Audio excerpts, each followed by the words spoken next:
बहुत बहुत स्वागत है आप सभी का स्पोर्ट्स नाउ में। मेरा नाम है शुभेंदु पांडे। भारत और अफगानिस्तान के बीच तीसरा टी20 मुकाबला जितना ज्यादा रोमांचक रहा, उस पर लेकर उतना ही विवाद भी शुरू हो चुका है।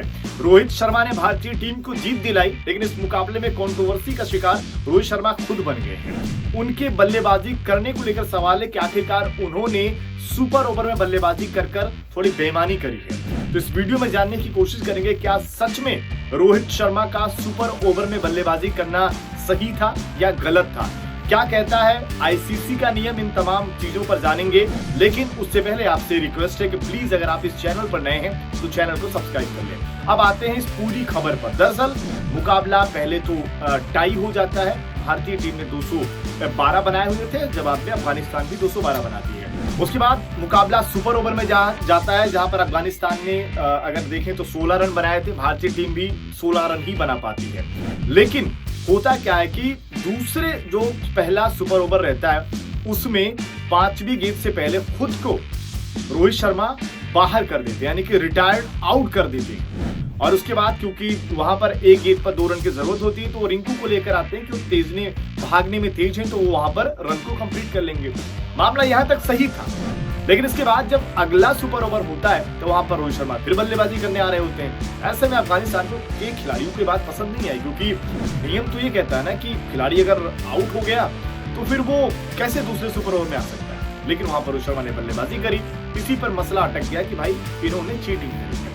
अब आपको बताते हैं कि आईसीसी का जो नियम है रिटायर्ड आउट के मामले पर वो क्या कहता है। दरअसल रिटायर्ड आउट के नियम को अगर देखें तो इसके मुताबिक कोई भी बल्लेबाज जो पिछले सुपर ओवर में आउट हो गया था वह अगले सुपर ओवर में बल्लेबाजी नहीं कर सकता है। अब यहाँ पर सवाल ये था कि रोहित शर्मा बाहर तो चले गए थे, अब वो अपने रिटायर्ड हर्ट थे या रिटायर्ड आउट थे, ये भी अपने आप में एक अलग पेज है। अब आप सोचेंगे ये दोनों में अंतर क्या है, तो वो भी आपको बताते हैं आखिरकार यहाँ पर मसला क्या है। अगर कोई बल्लेबाज किसी बीमारी, चोट या किसी स्वास्थ्य समस्या के कारण रिटायर्ड होता है तो फिर रिटायर्ड हर्ट माना जाता है और वह अगली पारी में फिर से बल्लेबाजी कर सकता है। अब यहाँ पर अगर आप देखें तो रोहित शर्मा को कोई चोट नहीं लगी थी, उन्होंने टीम के फायदे के लिए बाहर गए थे वो।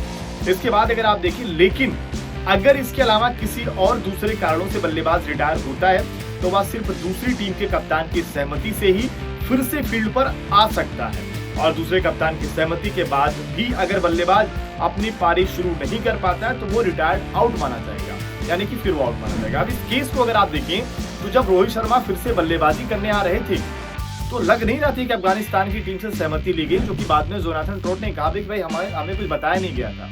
तो ऐसे में अगर रोहित शर्मा ने उनके कप्तान के बगैर सहमति से बल्लेबाजी करने आए हैं और ये समझ भी नहीं आए कि वो रिटायर्ड हर्ट थे या रिटायर्ड आउट, तो कहीं ना कहीं इस मसले में अगर आप देखें तो थोड़ा सा अगर आप देखें झोल है। अगर पूरी तरीके से देखेंगे तो यहाँ पर आपको लगेगा कि ये सही नहीं होना चाहिए था। बाकी आपकी क्या राय है रोहित शर्मा की बल्लेबाजी करने को लेकर, क्योंकि पारी रोहित शर्मा ने बड़ी जबरदस्त खेली थी, 121 रनों की पारी खेली थी।